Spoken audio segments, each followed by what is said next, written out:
That earlier on in our workshop, our karakia for that session was carried out by Brian Gregory. E tāpiritanga ki tāu nei inoi, Brian.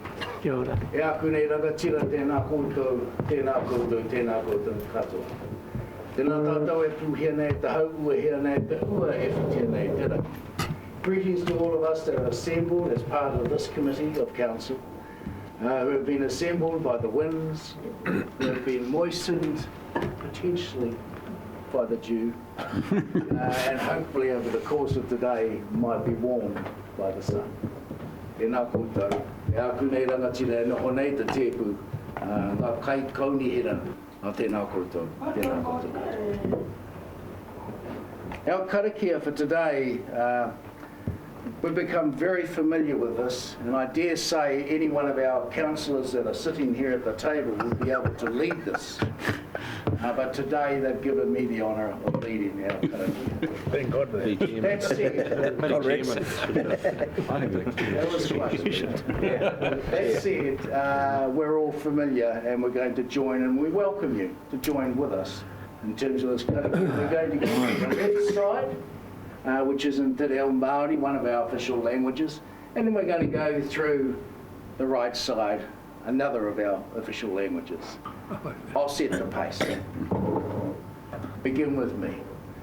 Whakataka te hau ki te uru, whakataka te hau ki te tonga, kia mā kina ki uta, kia mā taratara ki tai, e ake ana te atakura, e te o, e luka, e hau, te mauriora. Cease the winds from the west, cease the winds from the south. Let the breeze blow over the land, let the breeze blow over the ocean. Let the red tip dawn come with a sharp of the air, a touch of frost, a promise of a glorious day. Thank you. Welcome everyone to this meeting. We have some housekeeping things we need to get through first, and then we'll proceed to the agenda item that I think most of you are interested in. First, are there any notices or apologies? I have one from Debbie Hewitt, Councillor Hewitt, who is recovering from a procedure and may dip in and out by audio at some point. Councillor? Yes, Chair, thank you. I have a meeting that I have to be at in Hastings at 4 o'clock.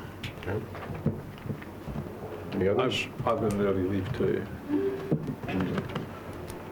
Okay. Conflict of interest declarations, any other day? I'll move that apologies be accepted, Chair. Apologies accepted. I'll second that motion. All in favor? Aye. Accepted. Conflict of interest declarations, are there any of those? Hearing none of those. Confirmation of minutes of the Environment Services Committee meeting on the 10th of April. You have a copy of those.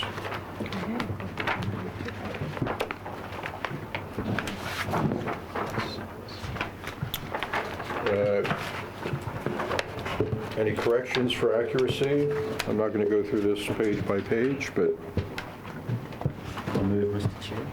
Moved. Seconder? Chair. Thank you. All those in favor of accepting the minutes? Aye. Passed. Any matters arising from those minutes? I hear none of those. That's fine. We're on to item 4, follow-ups from previous meetings. A few pages on that in your agenda document. From the staff, are there any of the follow-ups that need comment? Chair. Are there any questions? Yes, Councillor Curt? Mr. Chair, Chief Executive, the agenda item 2, report from on the public wastewater consents.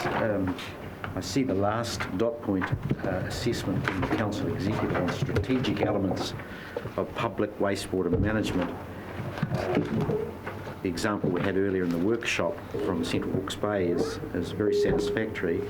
Can he advise if the report due in October will include the assessment of the various infrastructures for wastewater from each of the local authorities. What is the extent of that assessment? Is he able to help there, please?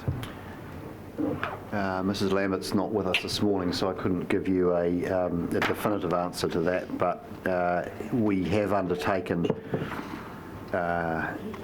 work with all councils in the region as part of the Three Waters review to look at the current state of all that infrastructure, and indeed there's a more detailed asset condition assessment stage programmed in that work program. It's not clear to me at this moment whether or not that will be completed by October, so there might be a little bit of a timing issue. But what we can ensure is that in the October report that we are able to provide whatever information is available at that point in time about the condition of those assets and their performance. What I'm indicating to you is that this may come in 2 bites, with some initial information in the October report and then the subsequent report being more detailed, given that that work is now programmed to be undertaken in the next 2 months. Thank you for that, Mr. Chair. If I could just follow up, because the dot point itself doesn't quite capture the extent of the reporting that was expected, and I wonder whether it could be confirmed that the analysis of the long-term plans for respective councils' infrastructure developments over their long-term plans are included, and an assessment of the adequacy of those plans. So the long-term plan commitments in terms of both upgrades and ongoing maintenance of those assets is included in the body of work that I was just referring to, so we'll ensure that is included in scope. And one final thing, Mr. Chair, if you could indulge me, could that report also include an analysis of the engagements scheduled and worked through between staff of the respective councils, the example being the Central Hawke's Bay wastewater system and its various alignment with council staff activities. So a report on our engagement. We can certainly report on that. Thank you. Yes, sir. Question through you, Chair, to Mr. Dolly on the Clive River dredging. Reading the report, thank you for that. Where to now, though? What are we doing now? With regards to the dredging. Yeah. So we've created a project, appointed a project manager, we have a consent planner appointed, and we're engaging with iwi and stakeholders around the Clive, so there's a pretty comprehensive consenting program. We're also working with dredging companies to identify a suitable dredge and lock it into a program, so we're in the early stages of a project, and so the important things are to lock in a dredge and to have good visibility on the completion date of our consent and consultation. Funding? We've got $1 million set aside for that activity. We're currently working up a couple of budget options, 2 different ways to see if that's sufficient. I think it's probably going to be a little bit insufficient, and we'll need to have a discussion as to the timing and the funding gap. And Chair, one further question, the MPI-led review of the NES for plantation forestry, when would you, sort of got no end date, we're awaiting findings, when would that come through? We've been advised that advice back to the government's plan for March, April next year, with gazettal of the changes in May next year. So they're looking to have the substantive engagement with stakeholders, including local authorities, through the remainder of this calendar year, having that complete by about Christmas, and then central government officials going into their technical analysis around suggested changes in the first quarter of next year. Any other comments on follow-ups? Then we'll move on. I'll move. Moved. Accept that. Seconded. All in favor? Aye. Right. Carried. Call for minor items. Any of those? Mr. Bailey. Thank you, Chair. I'd like to have a discussion on how the managed aquifer recharge project in Central Hawke's Bay has gone into pre-feasibility stage prior to SkyTeam survey being completed, or any discussion being held around this table as to how it fits into our strategic plans or the consideration of the pros and cons of any such project. call that more. Okay. Any other, Mr. Chairman, you can't debate matters in... we'll deal with it when we get there.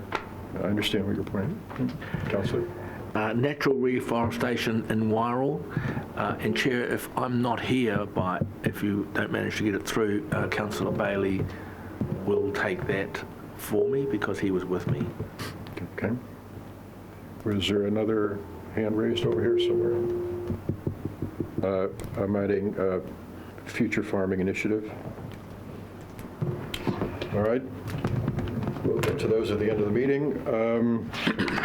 So, as councillors know, I've had a request from Bruce Bissett to speak on behalf of Extinction Rebellion. Bruce, you are the man of the moment here. Come on up.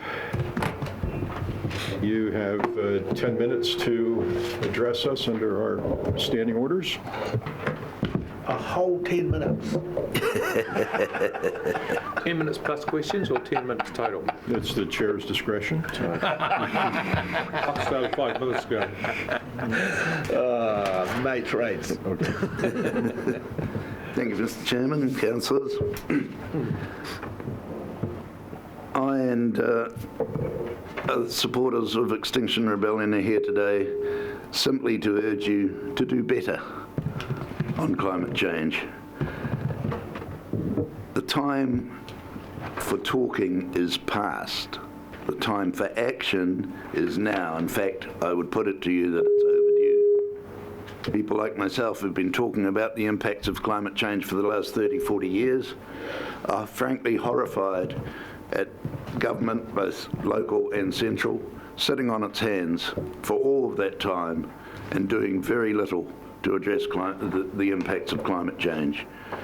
Now, I note you've got a fairly comprehensive report in front of you today. I've read through it, and it's a great report. It should have come out in 1990-something. You know, that's the reality of things. That's where this council and other councils and central government should have been all that time ago, because the impacts are happening far faster and with more impact than even the most sceptical or alarmist of us might have imagined. And that's one of the things I'd like to point out to you today, that and why we're recommending that you advocate to the Ministry of the Environment to up its game. You know, it's all very, people say, the denialists will point to the IPCC reports and say, oh, well, that's alarmist and so on. It isn't. It's very middle of the road. It's extremely conservative. Those reports have been through an enormous political process after the scientists have written the report that downgrades it, modifies it, minimises it. The time has come for government in all shapes and forms to tell the truth about climate change. And the truth is that the impacts are happening far faster and to a far greater degree than the moderate line that the IPCC and then the Ministry of Environment, following on from them, are taking on it. You know, to quote from the report that's in front of you today, we massively misplace the value of a stable climate. It is a certainty that a generation of politicians will address climate change in a manner consistent with the crisis. The question is, which generation? This one, you, all of you around the table. This is the time to act, now. There is no time. I keep seeing reports where people say, oh, we've got 12 years until the tipping point. We've got 5 years. No, we haven't. The tipping points have already come and gone. That's what we need to recognise. And I put it to you that you as a council need to recognise that we're already past time. There is no time. You must start acting now. So, some of the things that we're recommending are, as I say, that you go back to the Ministry of Environment through Parliament as necessary, and put it to them that they need to change the way that they report. to note the worst case scenarios, and to note that if you go back to, say, 1995 or thereabouts, and look at the various graphs that, you know, the low impact, the medium, the high, we're tracking on the high, but it's always the middle ground that's being put out. Now, if you look at the high scenario, we're going to have a 2.5 plus metre sea rise by 2100. 2.5 plus metres. That means this area here is going to be underwater, or close to it. The seas will be lapping at it. We have to act to mitigate those changes. We can't stop the change. This is, again, what people need to get. We cannot stop these changes. We can only mitigate them and adapt to them. And even then, we're going to have to work our damnedest, our hardest, all of us, all of the time, to do that, to make any sort of future for our children and our grandchildren. Otherwise, they will have none. It's as simple as that. We are already in a mass extinction event. We are estimated to lose 1 million species. That's 1/4 of all the species on Earth by 2050. 1/4 of all the species on Earth will die by 2050 at current emission rates. We must change that. It's as simple as that. There's no other way to do it than to take action now. So I would urge you, now I recognise that as a regional council, you don't have all the tools that you need to address some of these issues properly. And one thing that I would strongly urge you to take on board and perhaps include in your recommendations today is to advocate to central government to allow you to take greenhouse gas emissions into account in the consenting process.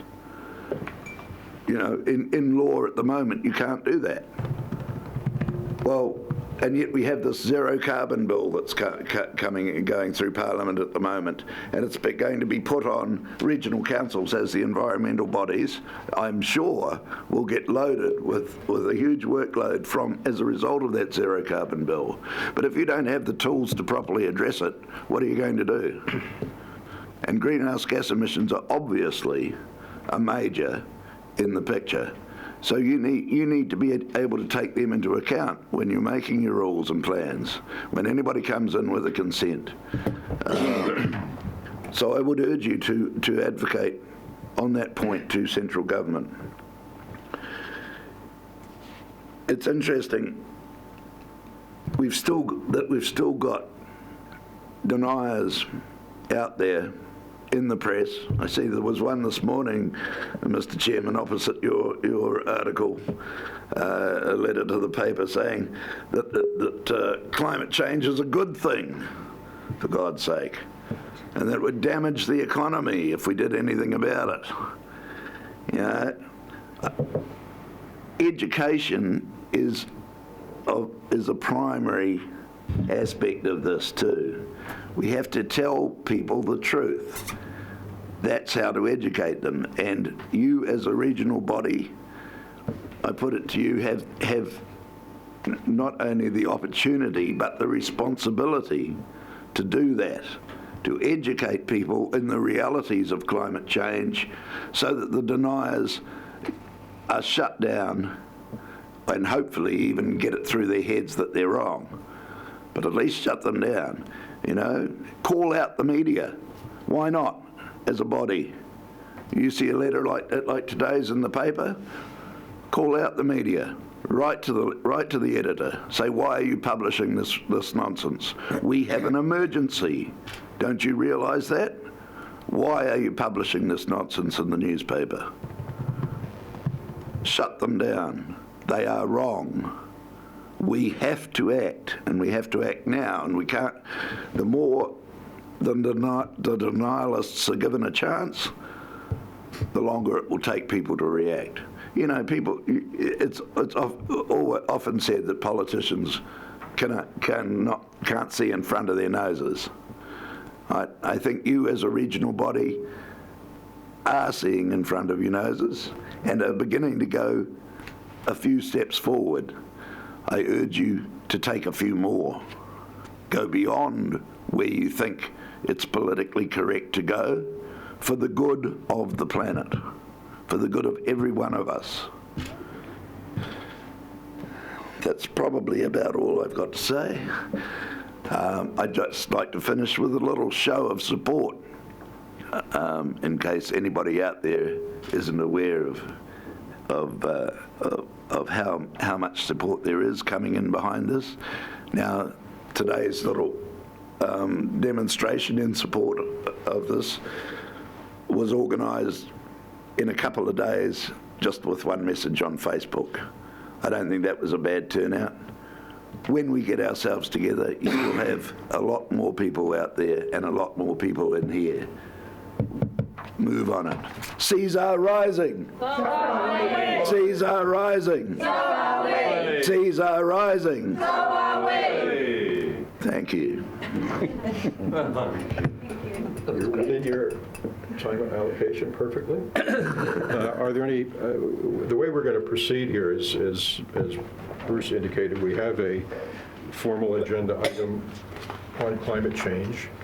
I'd like to see the issues debated in that context in our consideration of the staff paper and the recommendations there. But are there any, before we head to that point, are there any questions directly of our speaker? Yeah, thank you, Bruce, for your presentation. You've read the paper that accompanies this item, I imagine, and the recommendations for adoption.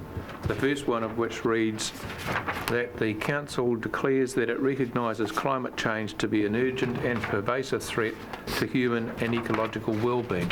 It doesn't actually mention the words climate emergency. Do you have a comment on that? Well, all I'd say is that a number of councils already have declared a climate and ecological emergency. I don't, and perhaps just as a matter of form, you might like to follow the same route. I realise that it's a symbolic act to a large extent, saying those words as a council.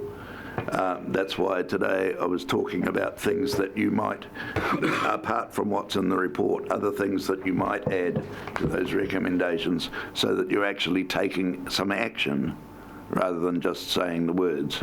You know, it's easy to say the words. Happy if you do. Very happy if you do. But it's the action that we need to see. Any other, Councillor Wilson? So, thank you, Mr. Bissett. The one of the realities of climate change, and I'll be quite upfront, I think this council's been doing a lot in regard to climate change, certainly around drying East Coast summers and more volatile storms in the winter, i.e., bigger rain events. We run all the protection for the towns on the plains, just as one example, and are considering at the moment going from 100-year to 500-year protection, just as one example. But one of the actions that we did take, and it was controversial at the time, and you fought it tooth and nail, was the Ruataniwha water storage scheme. Is water storage now back on your agenda? Water storage was never off my agenda, Mr. Wilson. It was just the nature of the Ruataniwha scheme itself that I objected to. So we could go back to it. No, you didn't, no. So that fitted. Are there any other questions for Mr. Bissett? If not, we'll... Well, just if I could follow up, Bruce, in regard to a statement you made, and I think you described our response ought to be to adapt to climate change. Does that carry with it an assumption that we are not going to address the drivers of climate change and we simply adjust our lifestyle to recognise that it's here? I hope not. So can you explain your concept of adaptation versus? Well, I think I said mitigate and adapt. The first thing that we all have to do is mitigate our actions and that is a huge range of things that we as a civilization do that are bad for the planet. You know, so that's step one. Step two is adaptation to what is then still coming at us. Because let's face it, I mean, the problem with emitting at ground level, as I'm sure you all know, is that it takes 30 to 50 years for those things to get up and affect in the atmosphere. So that means we're 30 to 50 years behind the reality of how things are now, you know. So if we stopped all GHG emissions and so on today, we would still continue to have a worsening position for the next 30 to 50 years.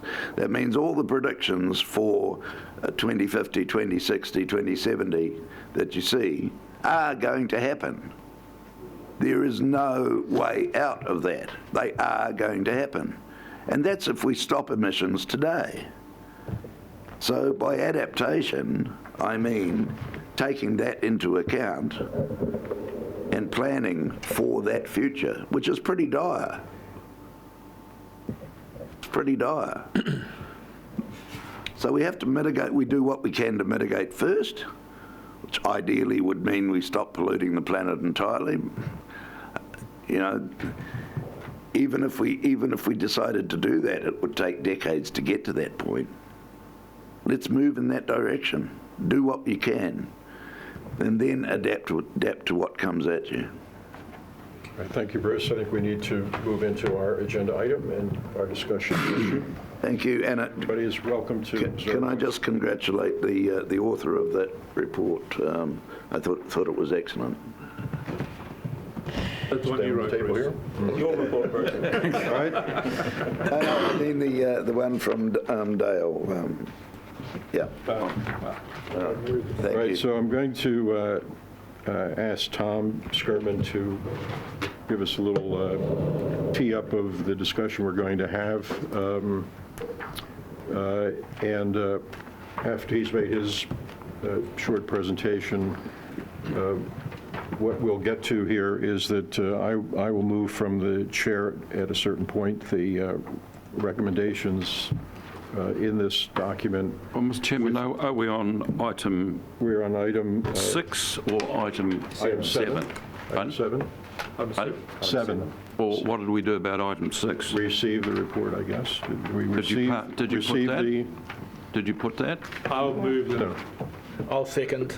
That's It's item been 6. Moved, seconded. Item 6. I wish to Right. speak on. I'd like to speak to that. You'd like to speak to it? Yes. Would you like to reserve your comments for the debate on the issue, or would you like to speak now? No, I'd like to speak to the recommendation that's been moved at the moment. Okay, go for it. All right. Wait a minute, Rick has first opportunity to... I've just said it was in the interest of moving forward, the substantive debate to come, I just moving it pro forma.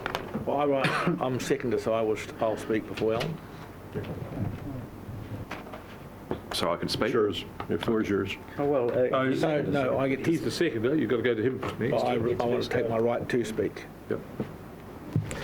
So, firstly, I'd like to thank you, Bruce, for presenting, putting the time out and writing to us and making that very excellent presentation. I'm a very firm supporter of this, but I have to say I'm one of the laggards, Bruce. You were there 30 years ago, and I certainly wasn't. And I know when I first joined this council, it was the first thing that Tom Belford raised. And even then, most of us around the table were a bit mainstream, but over the last 4 years, we have certainly got up to the pace. Extinction Rebellion, I think, is a pretty accurate assessment of this, and the call to declare a climate and ecological emergency is dead right. That humanity has never faced a battle like this. Perhaps nuclear we could have, but we got around that. But this is one that we are all contributing to through greed, through selfishness, and sometimes through ignorance. And it's like a role, and it's like nature is just going to deal to us on this issue. I want to wait for the other, wants to speak on the other substantive item which is going to follow. But I also just want to say that whilst I've been chair of this council, I have been really proud of this council, the way they have dealt with this and the way they have lifted their game. We banned oil production, oil and gas production in Hiratonga. It was a big risk. We did it before the government, at least 12 months before the government. We knew we were taking a risk. We knew we were stepping outside the circle. But this council, not unanimously, but they did, by a majority, vote for that. So we are trying to do our best, but we're nowhere near doing well enough, and we need to do a whole lot better. And I was going to save this, but a friend of ours sent an article to me last night. 2 billion tonnes of ice were lost in a single day in Iceland. This thing is coming at us at a much greater rate than any of us expected. And as I say, it's probably the most important battle that humanity is going to face, and we need to do our bit.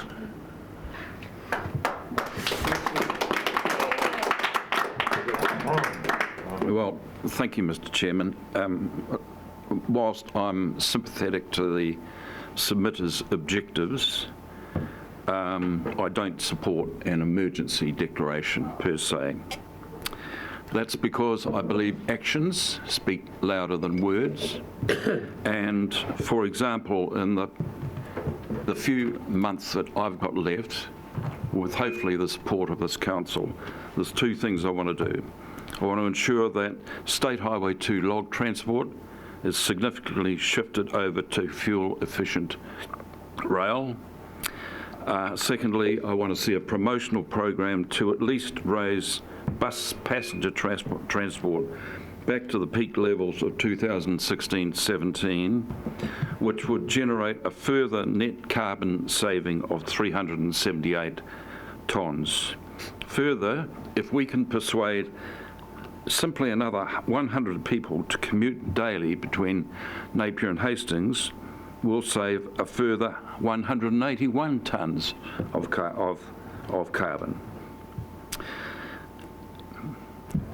The subject of climate change, first of all, and I hope most people realise this, climate change is actually eternal and ongoing, with variations between glaciation and warmer periods occurring on a cyclical basis, varying between 100,000 to 10,000 years.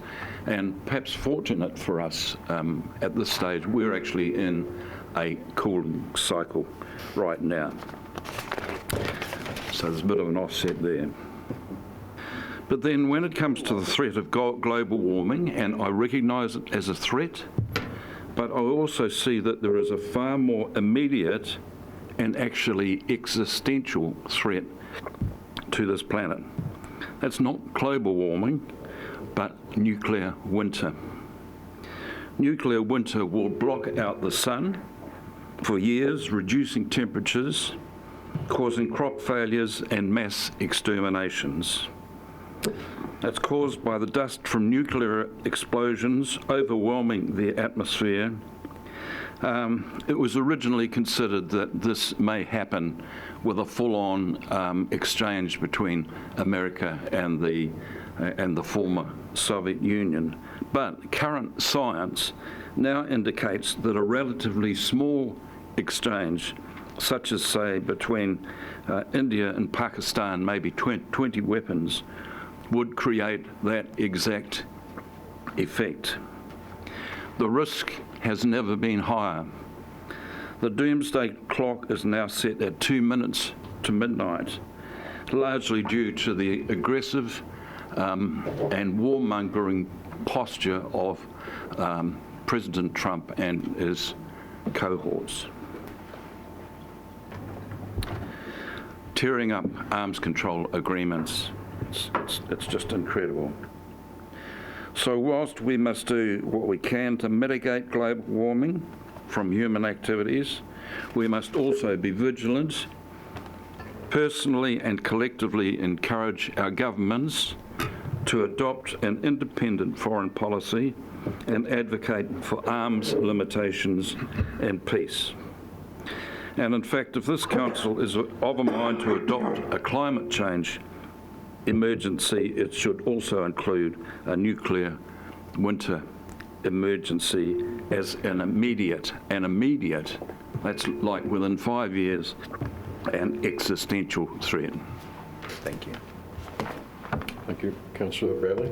Thank you, Chair. Thank you, Bruce, for your presentation, during which you suggested that we start calling out abject nonsense which is spouted around the issue of climate change. And I just want to respond to something that Councillor Dick said during his debate. It is true that there has always been climate change. It has changed in cycles which are of a geological time frame. So in other words, they happen over tens of thousands, hundreds of thousands and millions of years. The challenge we've got in front of us is a change in the climate which isn't happening over tens of thousands of years, isn't happening over hundreds of thousands of years. It's happening in human timescale frames. So you're talking about something that's within 2 or 3 generations. So in that respect, yes, compared to something that's happening in geological timeframes, this is an emergency because it is happening in much shorter timeframes. Thank you.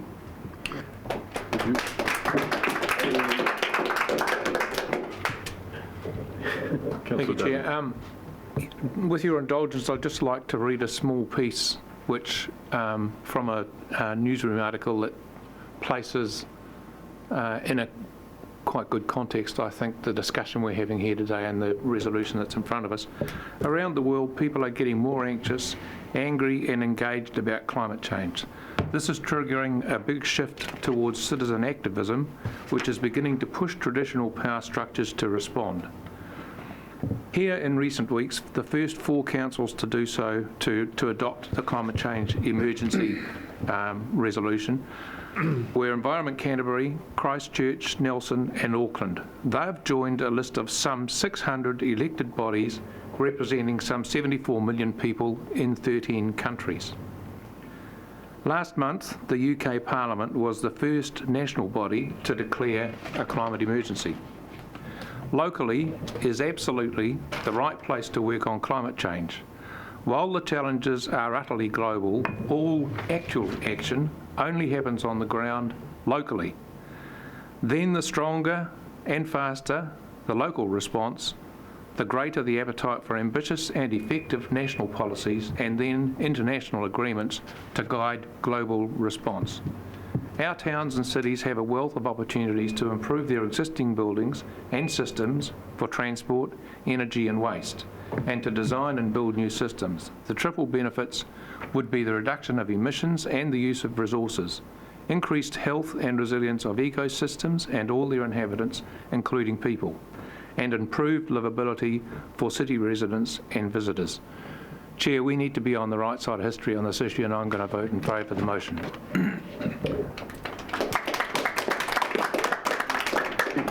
At the moment, all we're doing is voting on accepting the presentation by Mr. Bissett. Would you like to wrap up this part of it? Oh, hang on. Do we have another Yes, speech? you have another speaker, Mr. Chair, and I'm happy to support receiving the report. And thank you, Mr. Bissett, for bringing your paper to us and having the discussion, because we do need to focus much more diligently than we have in the past. It's interesting and I noted the letter to the newspaper this morning, which typifies an attitude, a view that somehow we're in the midst of midst of weather. I think that was the term used this morning. It's just weather. and it's cyclical, it only comes, we're in a 10,000-year cycle. Well, that's simply not true. The evidence is overwhelming that humans have discharged vast quantities of carbon into the atmosphere, something like 775 billion tonnes of carbon that have been pumped out into the atmosphere. 21 billion tonnes of fossil fuel carbon a year is discharged into the atmosphere and has been for the last 100 years. It's inevitable that the good Earth will respond and is responding, and we must do something urgently. The temptation is to throw your hands up and say, it's too late. We've lost the opportunity. In many respects we have. However, it's incumbent on us to do what we can in even a small way to mitigate this disaster, this calamity, this emergency. So I have no trouble at all, Mr. Chair, in supporting the receipt of the report, and I look forward to broad discussions about how we do actually mitigate and adapt to what is coming down upon us over the next decades. Councillor Parker, last speaker. Thank you. I would like to thank Bruce and his team for coming here to give the council another shake-up. Can I say with respect to this council, it has, since I've been here, reasonably well focused on the issue of climate change, what it can do to mitigate climate change, and I think it does have a credible record on that. But you would be correct to point out that we have not done everything possible we could have. There's more to do, a lot more to do. But your letter today doesn't directly point, just as council points at everybody on the globe, and in particular is a challenge to those who believe, like Councillor Dick, that things might be this way, but really there's other issues around which are more important, so we don't focus on them. But let's be clear about this. In my view, this is a real threat and it deserves the word emergency. I just remind Councillor Dick that when he grew up like me, he would probably have read stories about hunting for the Northwest Passage, the fabled Northwest Passage across Canada. It was concluded it was never there. Ships are now sailing across the Arctic. But sailing across the Arctic is going to become a normal sea lane. This is within a generation, within my lifetime.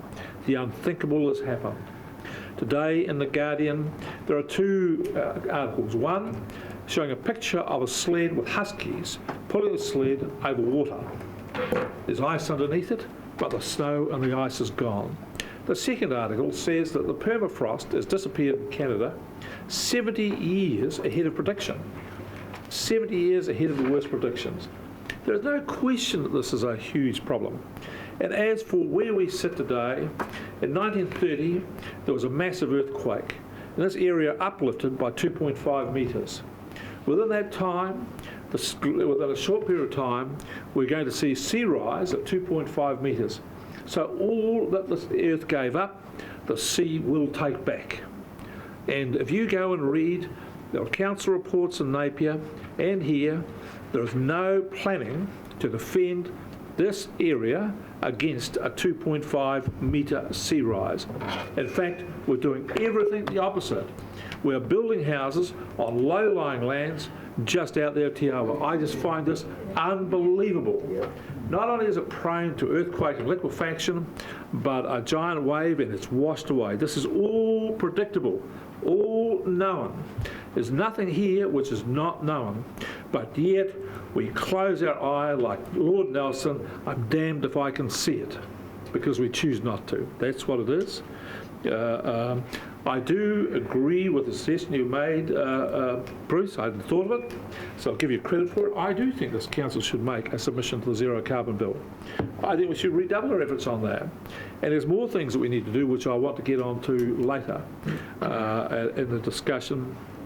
But to also make the point, come back to Councillor Dick's point, that yes, climate change has ebbed and flowed since the dawn of time, the creation of this planet. But most scientists point to the current era we're in as absolutely ideal for the ability of human beings to develop and evolve. Any other time Order, in the plane's Mr. history- Chairman, the Speaker is misrepresenting me. I didn't interrupt you, Councillor Dick. Best time for this to develop and evolve. And what we are doing by our own hands is changing those elements dramatically for the worse. We are basically cutting our own throats. That's what we're doing. No question about it. But worse than that, it's not just climate change in terms of the air. People don't get this. The carbon going to the atmosphere is absorbed by the sea. Our seas are growing more and more acid, and acidification of the oceans is a huge threat to all marine animals. Make no mistake about that.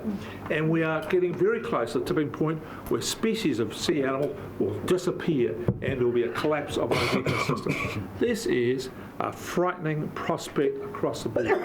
We should all be deeply worried and considerably troubled by this. And if you turning up here today to give us all a shake is a very good thing to do. Yeah.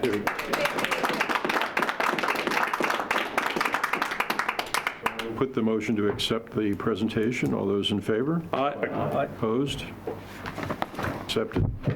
So we will move to the discussion of what to do. And I'd ask Tom Skirman to set the stage for that. As I began to say a bit ago, I will be moving the recommendations with an amendment from the chair, which will explicitly refer to climate emergency. And Chairman Graham has asked to second that at the appropriate time, and that's the process we will follow, so there'll be ample time for questioning and more speech making. Mr. Skirman, will you? He can learn a little bit more. Mr. Skirman, please. Where's that standing orders? So thank you, Chair. Look, I'll be very brief. I think I'm not sure I'm setting the stage. It feels like the stage is set somewhat. This paper was prepared prior to the previous item coming in, so they effectively were simultaneously came through the system, and so in that respect it's timely, but that probably goes a little bit to the question in terms of the recommendation. I don't propose to traverse the paper, but I'd just like to make the following few observations. So as Mr. Bissett has noted, we have many work programs that either directly or indirectly progress direct climate change mitigation or adaptation programs, and the paper sets that out. The paper also highlights the opportunities for this organisation to raise the profile and awareness of its climate change activities, and also suggests some new initiatives that this council might want to consider either today or through subsequent workshops as we delve into this more deeply, and also points to a range of approaches and methodologies that have been adopted by other local authorities around the country that may help inform our own framework. And finally, just on the paper does just make an oblique reference to the fact that, as has been noted, there have been a number of declarations of climate emergencies by individual organisations, but as far as I'm aware, and I might be wrong on this, is that no region has collectively across the territorial authorities made that move as a region, and so I didn't really feel it was for staff to put that up as a recommendation, but I just effectively want to point to it because we do discuss this organisation's role and so in some respects the leadership opportunities because of the mandate it has. So I don't propose to add any more than that. Happy to take questions on the paper, Chair. So are there any questions that would go to clarifying what the paper is actually recommending as opposed to comments? Councillor Curtin. Well, thank you, Mr. Chair.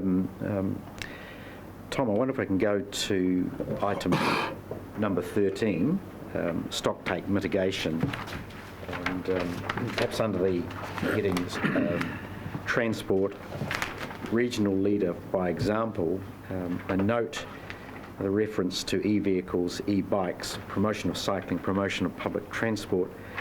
Are you able to give us a sense of the Regional Council's carbon emissions from its vehicle fleet, an indication of the carbon emissions evolved by staff and councillor travel, particularly air travel? Good. And a third topic,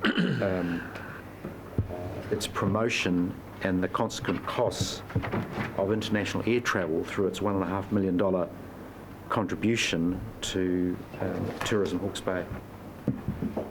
So, Councillor, I cannot give you an accurate summary of that, of what that is. I can commit to finding that out, or perhaps asking questions of staff if that information is at hand, but I don't have that information to hand.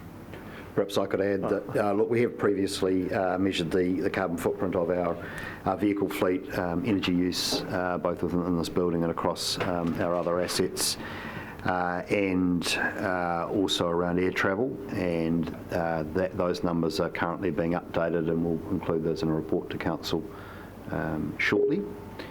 With respect to Hawke's Bay tourism, I think we could obtain from them data that they will hold about probably the general origin of visitors to the region, and you could work out some proxies from there in terms of the air travel required to bring those visitors based on the numbers and the destinations, and so you could develop a broad estimate of the carbon footprint of tourism to Hawke's Bay, and that's something which we could in theory do, but I'd like the opportunity just to have a discussion with Hawke's Bay Tourism about what data they hold and the viability of that.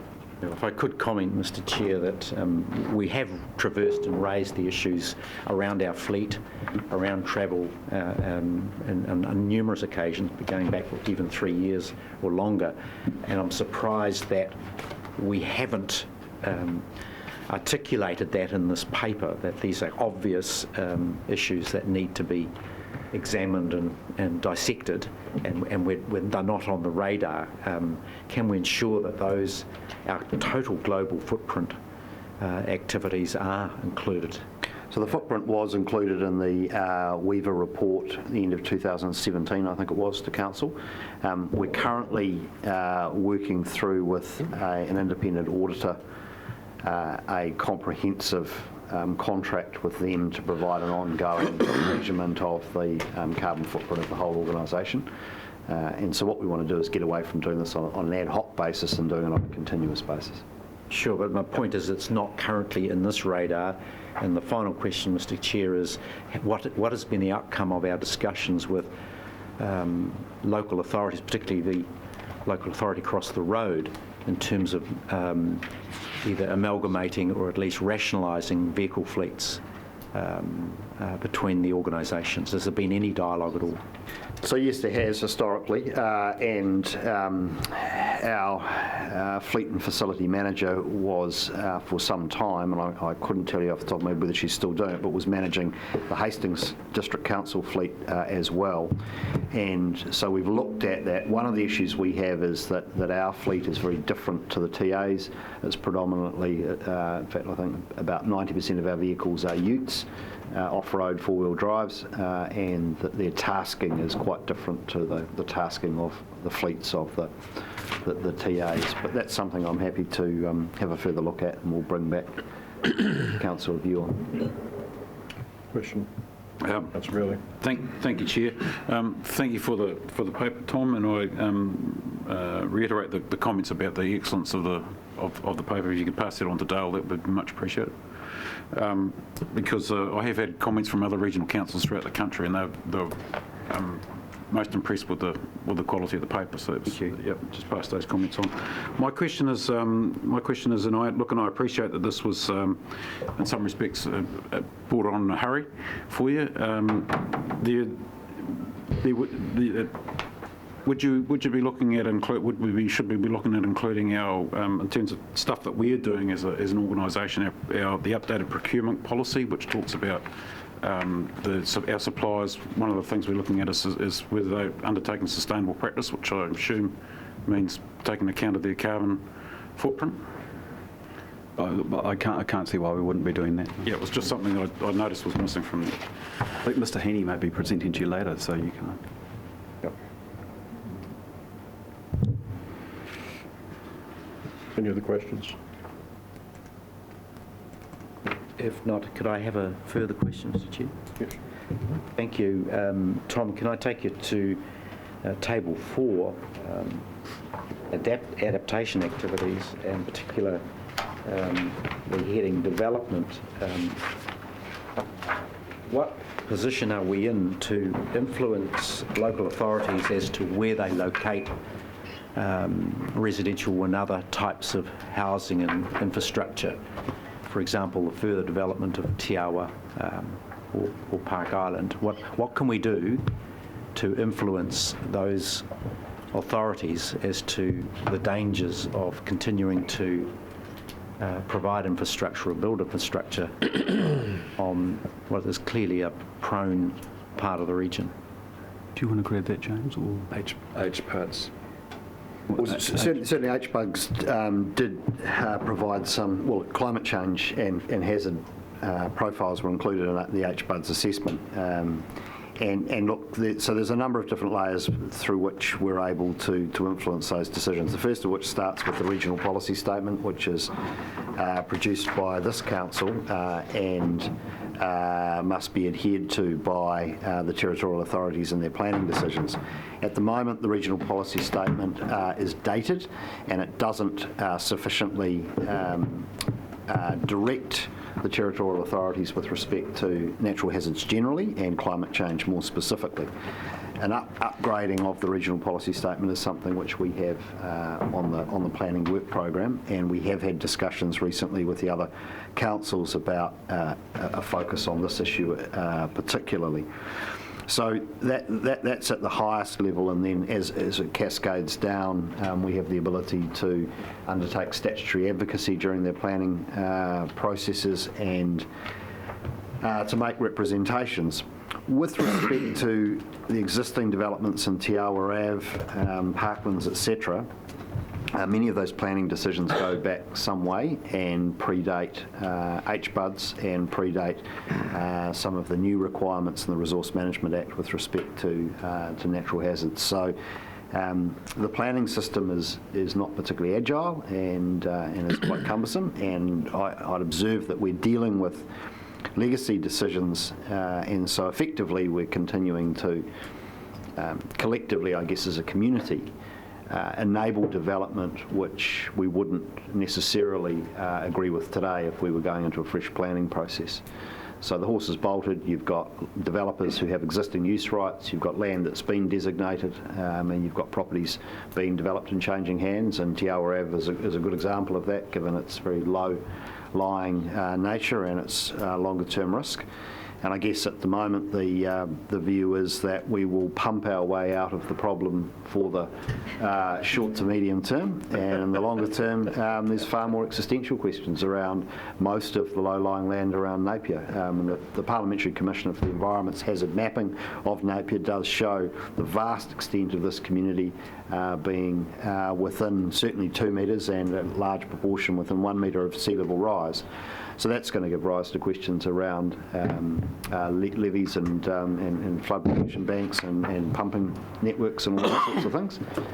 That's what all lies ahead. I would also add to that the later in our papers here we have a report on central government initiatives that are underway that would impinge on all of our different activities. One of those is the so-called First National Climate Change Risk Assessment, NCCRA, which is not going to be completed till the end of June 2020. It's an MFE project, but it intends to be a updating of the overall risk assessment. It speaks to the issues that Bruce raised about which flight paths should we be adapting to, and One thing that I assume we'll raise and that we would need to do our own homework on is to what extent do we need to review the underlying assumptions of some of our planning to date. Peter's run an entire exercise on coastal hazards based on a certain set of predictions about when things will occur, and now has to address the issue of trigger dates as to when might these actually occur. That's, we're talking about raising stop banks. We have a whole variety of things where we've made some assumptions where the question might be, do we need to more fundamentally reconsider those assumptions and become more dramatic in our own planning? So I guess that's not a question, but it reinforces the question you're raising as to whether we're adequately anticipating the future here. Councillor, did you have a hand up? Question? Question time? Be nice. My question is, given that you have, why have you, as one of the amenders of this, when you're grip with your good friend Rex, we've got a grip on this,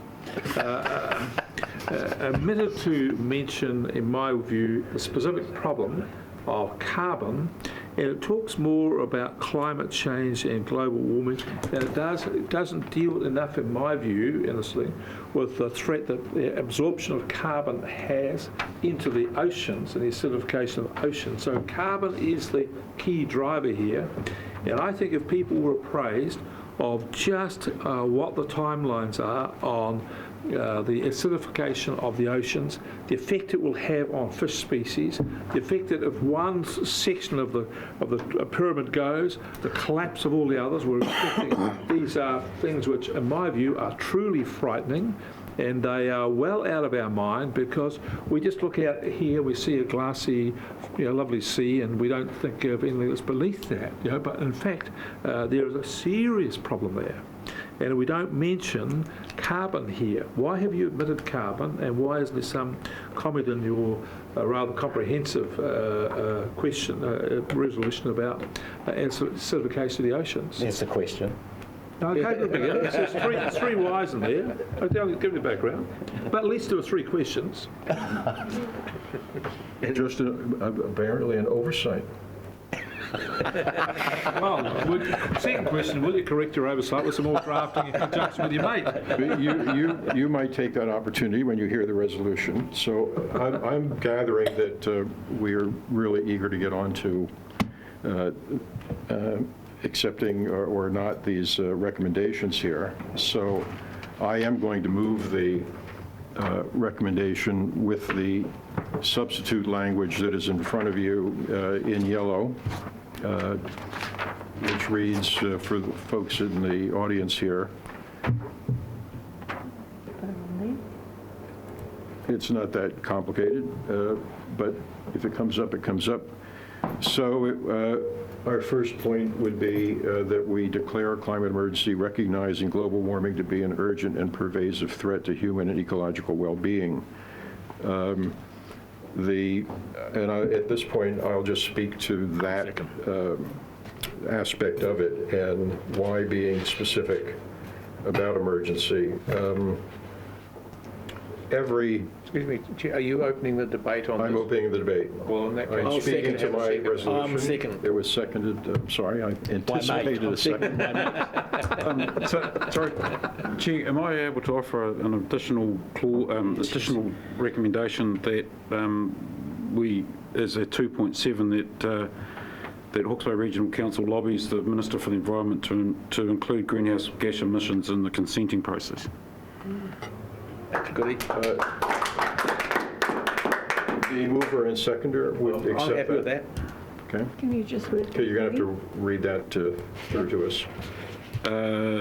So 2.7 lobbies the Minister for the Environment to include greenhouse gas emissions in the consenting process. Will you consider a 2.8? Yes, we need your 2.8 as well. Well, the next one is, and the regional council makes submissions on the zero carbon bill. Number 2.9, Mr. Chair. So just so I understand this, Chair, so you as mover will accept these and you will put them up as part of your amendment? 7 and Yeah, 8, okay. we're not sure about 9. What is it? So what was 2.8 again? Either we make submissions on the zero carbon bill.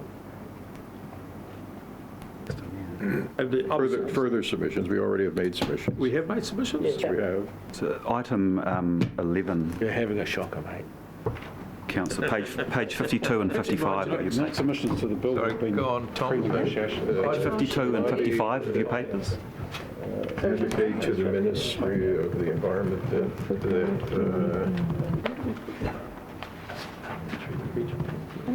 or may be amended to include greenhouse gas emissions. And granted to the Minister of Environment. Paul, Page 50. Paul, do you have your, 2. But yeah, Lobbies the Minister for the Environment to include greenhouse gas emissions. stop, Yep.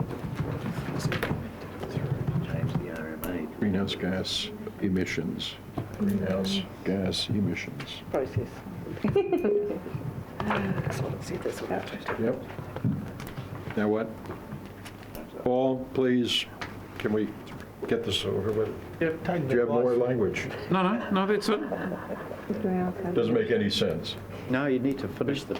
Advocate the include gas emissions in the consenting process Under the RMA. under the RMA. Okay. Okay, that's fair enough, Pete. Oh, we did last year. Mr. Chairman, Yes. I'd like to offer an amendment, and the amendment would be to your substituted 2.1 to read, declares a climate emergency recognising global warming and nuclear war to be an urgent and persuasive threat to human and ecological well-being. You need a seconder for that. Is there one? There's not. Okay, continuing. Are we through with amending? No, Mr. Chair. 9.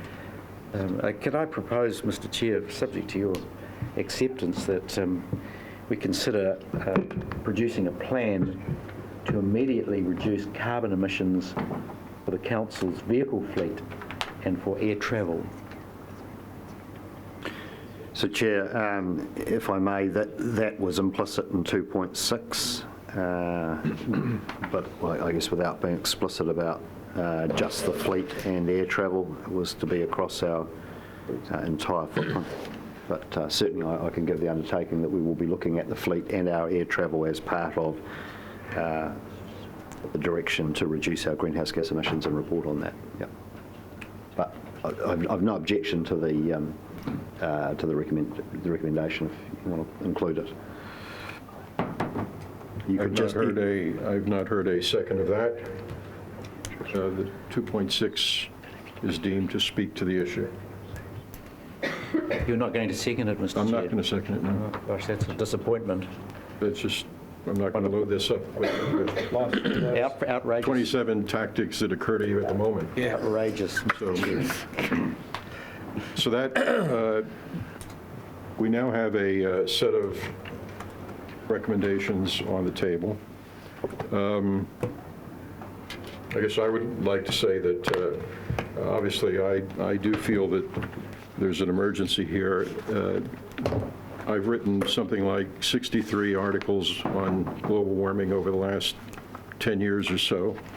Everyone informed by increasing information about the urgency of the situation to the point where we are now, where it may in fact be beyond our capacity to remedy the situation that we are faced with here.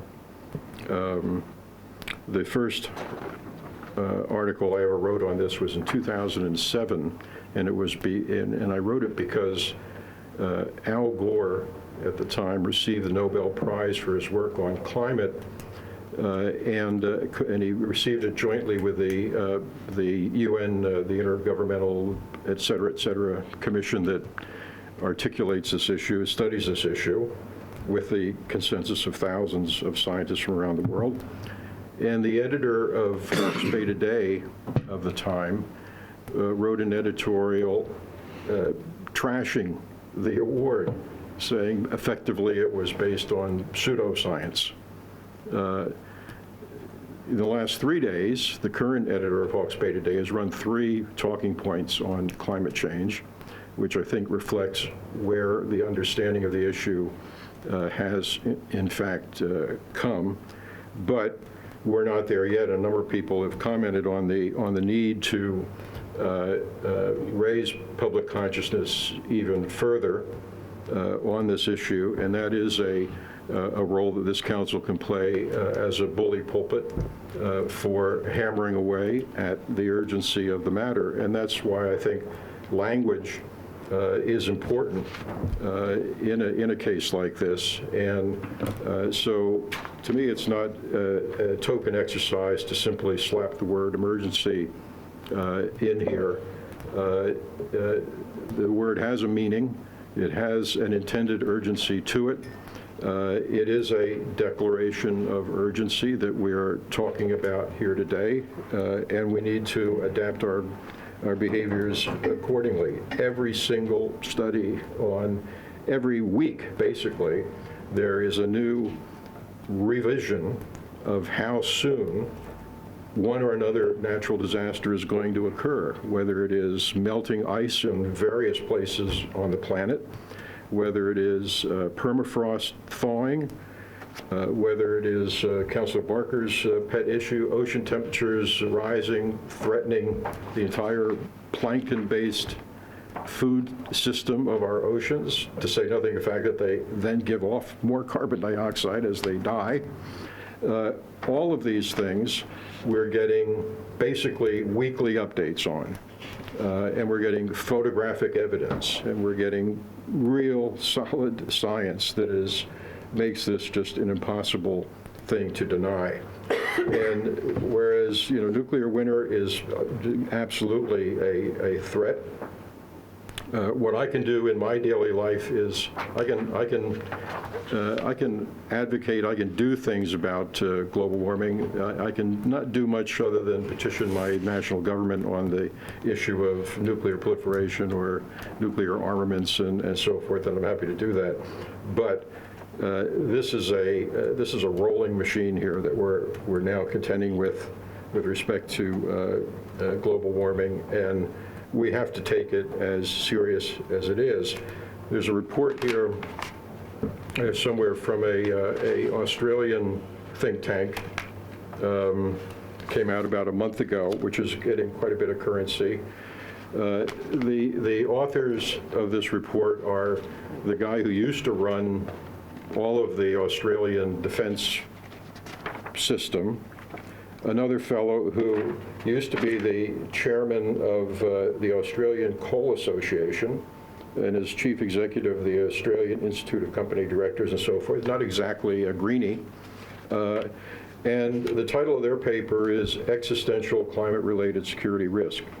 And what these guys are saying, and echoing what Bruce had to say, is that we've kind of lulled ourselves into thinking that the middle projections here, because they have more probability perhaps to them, are what we should be paying attention to, when in fact the reality is what the numbers are now saying increasingly, it's the possibilities that we should be afraid of, because the compounding of the things I mentioned, and they all compound and feedback, and that's the least understood aspect of it.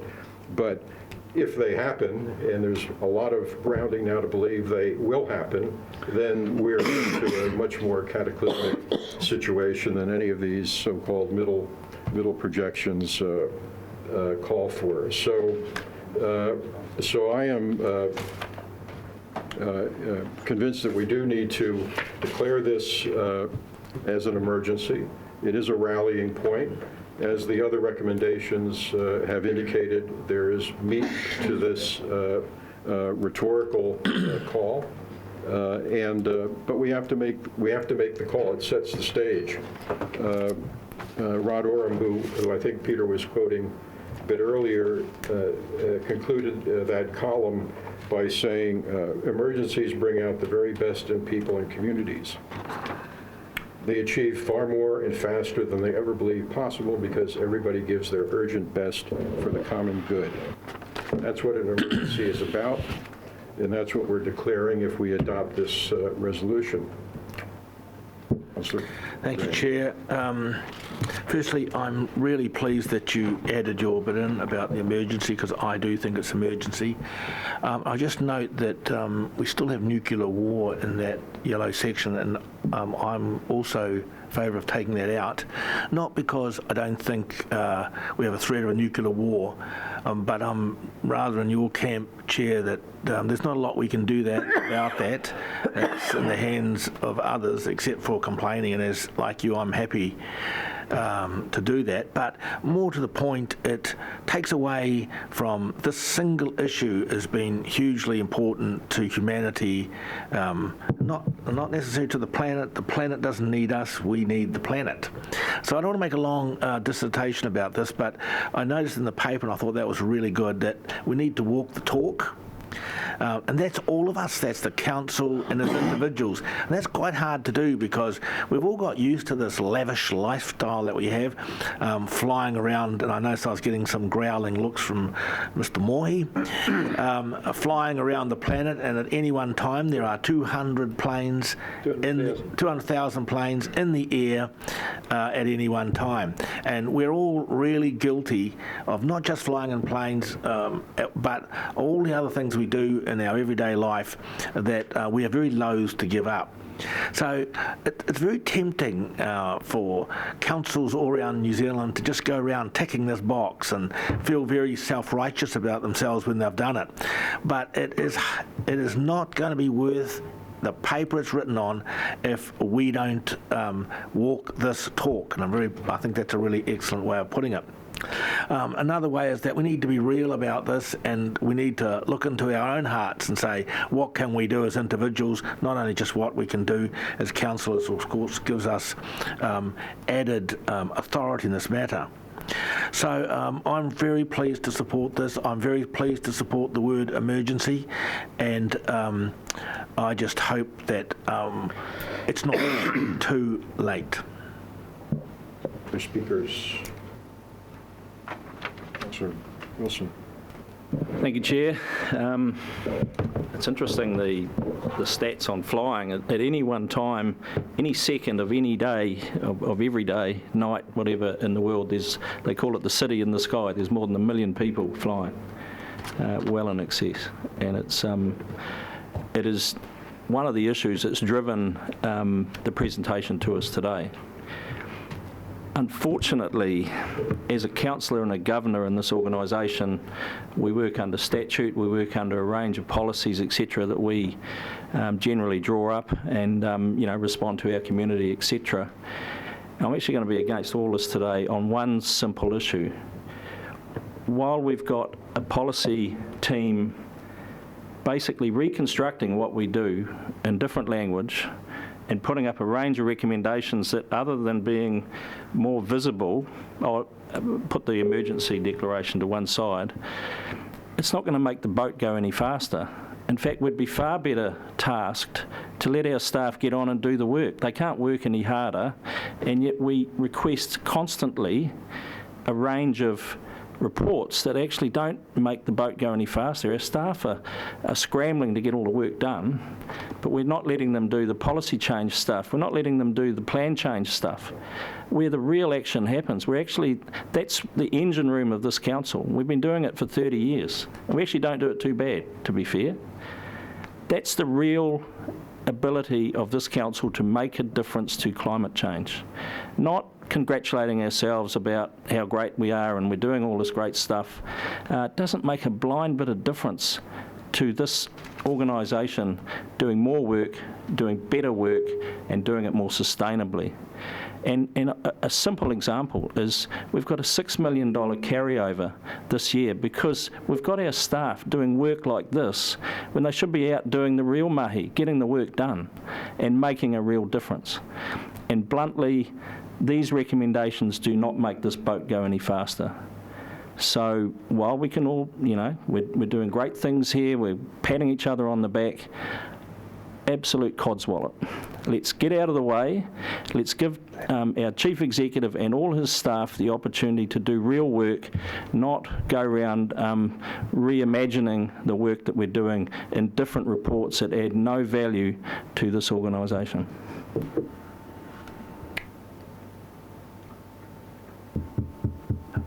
Any other comments? Councillor Brearley? Yeah, thank you, Chair.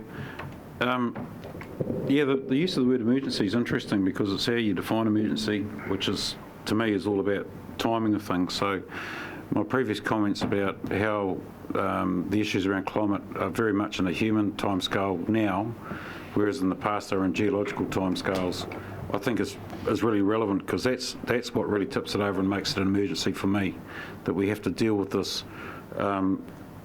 with urgency. And that was brought out again when the students went on strike on the 15th of March, and it sort of brought home to me how us grey-haired old buggers who are close to the grave are going to be leaving this for our future generations, our kids and our grandchildren to look after, to deal with a lot of these challenges, which is close enough to me that we have to actually start doing something. It's interesting when you look at some of the commentary that comes out about declaring a climate emergency. People are complaining that it perhaps is going to increase. It's just another money grab from the regional council.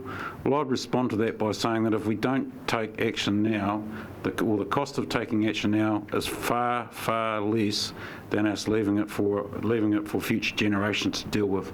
So the point I want to point I would make about that is that I'd rather pay now a small amount than pay a huge amount in future. That's a real challenge. But the key one for me is that if we're going to declare emergency and then do nothing, then that's puffery. But I'm pleased that the report highlights the amount of work that has been undertaken in this space already, because we've been doing it on the quiet. I mean, we set that Hawke's Bay is going to be carbon neutral by 2040 in our 2018 long-term plan. So that was a concept that had been floating around for a long time. And other people have got confused by that and trying to say that we should be carbon neutral by 2050. Well, I say bollocks to that. I think 2040 is an achievable goal. So I'm going to be supportive of declaring a climate emergency. I think that the program that we have listed out there is not huge, because we're doing a lot of this stuff already. But I do agree with something Councillor Wilson has said, which is that we just haven't been visible about it. And that was a comment I made when I presented the slide of all the pictures from the climate strike, was that at the end of the day, one of the challenges we have is that people find it hard to work out what we're actually doing around climate change. So I'm pleased that we've had this debate today, and that the paper's been brought forward, and that there's a lot of stuff in there that people now see that we're actually doing something. Thank you. Mr. Chair. Councillor Cruton. Thank you, Mr. Chair. I certainly would have some sympathy for Councillor Wilson's view that we ought not to be declaring an emergency if there's not one, and in fact we're responding appropriately as we are. And I was somewhat cynical of the documentation we'd had, if I could look at it that way.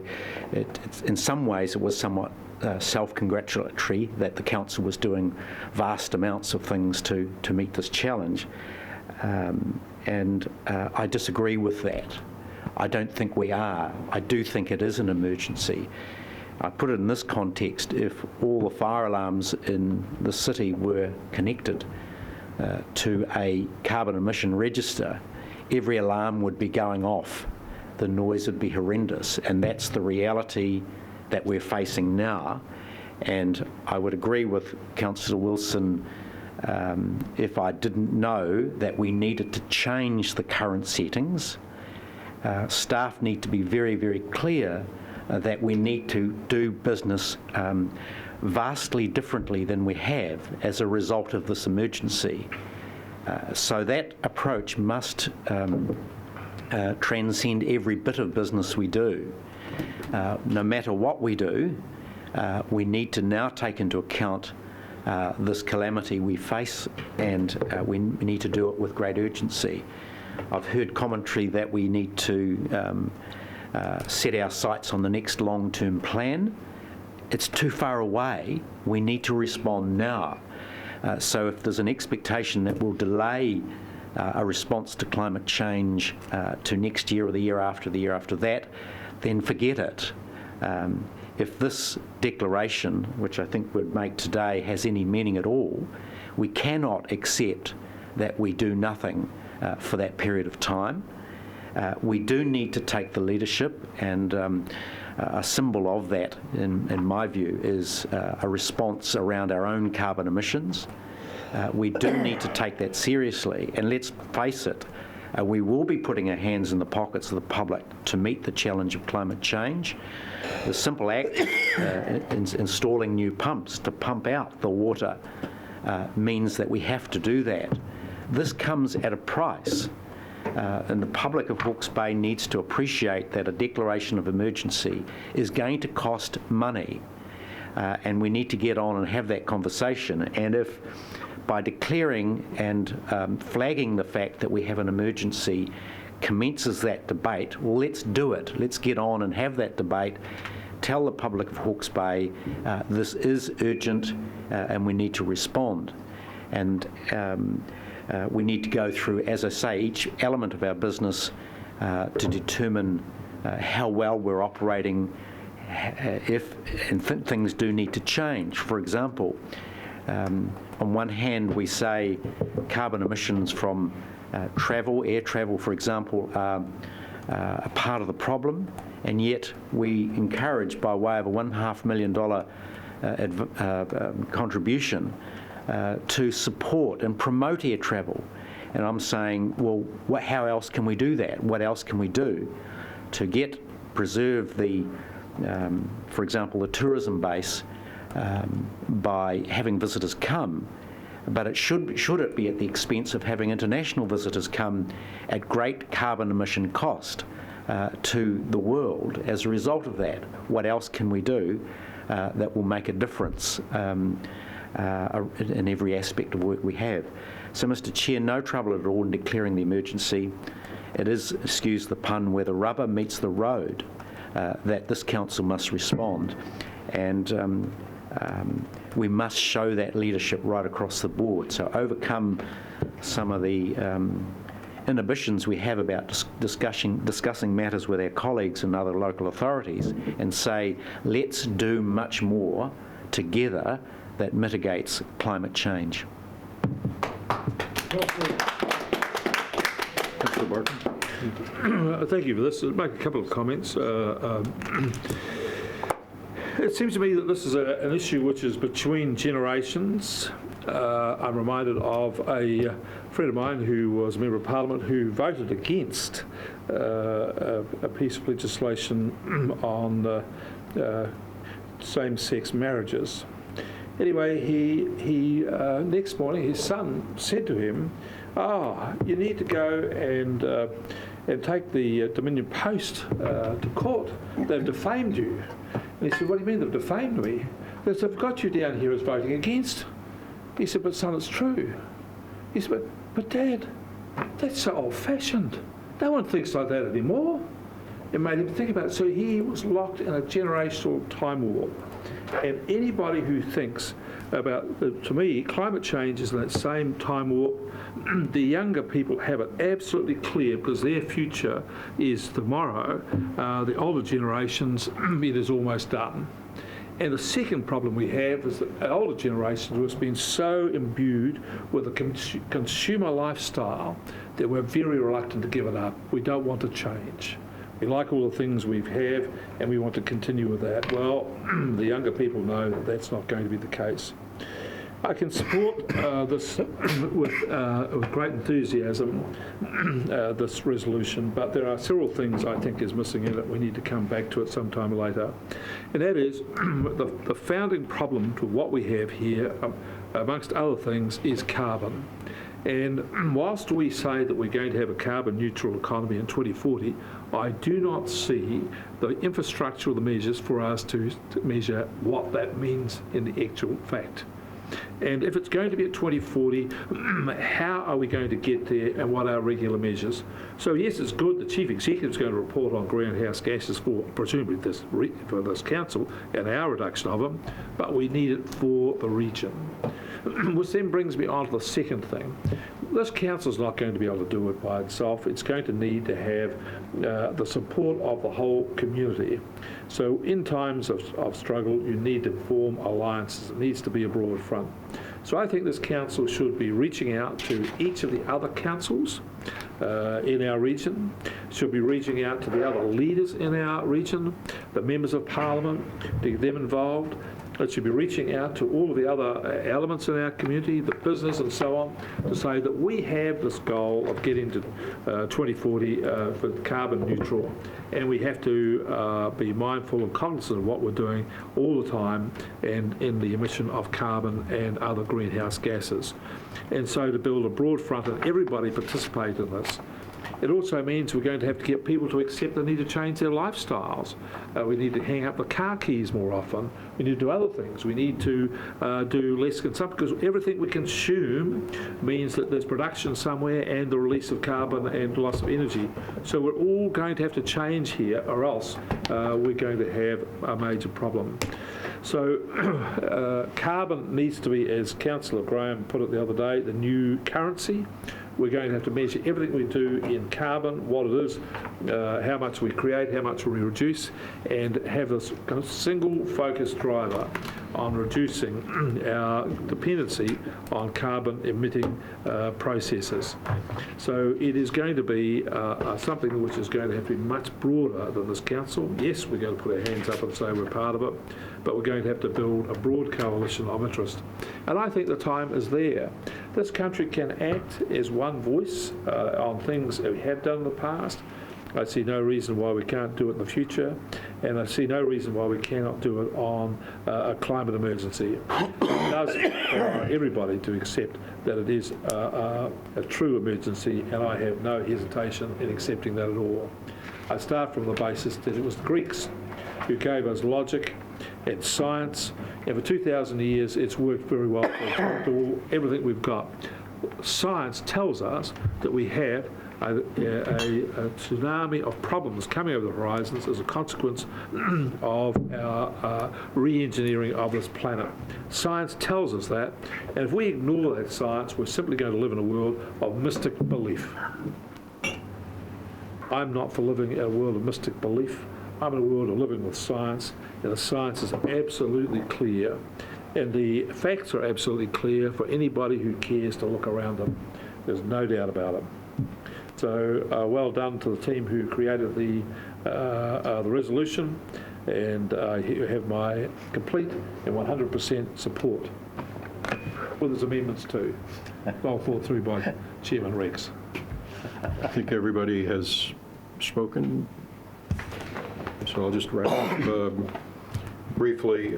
I think this would be the meaningless gesture that Councillor Wilson thinks it is, if in fact it did not succeed in sending a very clear message that we are not content with the actions that we're taking to date, that we need to give them higher priority. We need to intensify our efforts in many of these areas.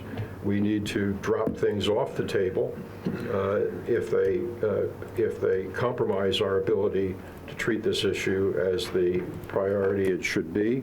We need, as Councillor Curtin has pointed out, we need to identify further things that we can do. And we should not be wasting a lot of time to do that. I mean, one observation I'd make about this paper is that after declaring a climate emergency, it says we'll have our first workshop on the issue next year, which is kind of a... So that's not acceptable. So presumably we're sending a message today, not only to ourselves, but beyond these walls. And I think to be credible in that, we have to lead by example, so we have to do the things that we know we can do to conduct our own energy audits, transportation audits, and so forth, to establish exactly where we are as a council and what our opportunities are to improve in that regard, so that we can go out to the rest of the community, the private sector, other councils, and put the arm on them. That's what our job is here. That's what we're here to do. We are the regional political leaders of Hawke's Bay. It is our job to provide that kind of leadership, and we have to make sure we're doing it from strength. Part of the leadership, as Councillor Curtin has said, does involve communicating that there are costs associated with this, and that we are going to be in the shorts of other councils who are pursuing policies that are counter to addressing these issues, like some of the building programs and so forth, that take no account of the real risks ahead of us from a climate change standpoint. So there is plenty more to do here, and so I guess I strongly disagree with Councillor Fenton's characterization of this. We have to intensify what we're doing. We have to lead by example. We have to use this council as a bully pulpit to get other institutions in this community to take this as seriously as we are about to. So with that, I will put the motion. All those in favor? Mr. Chairman, could you please take 2.1 separately? No. I'm going to take All together, Chair. as a group. Wants me to vote against the lot? That's your choice. All those in favor? Aye. Opposed? No. No. Division. Division. All those in favor?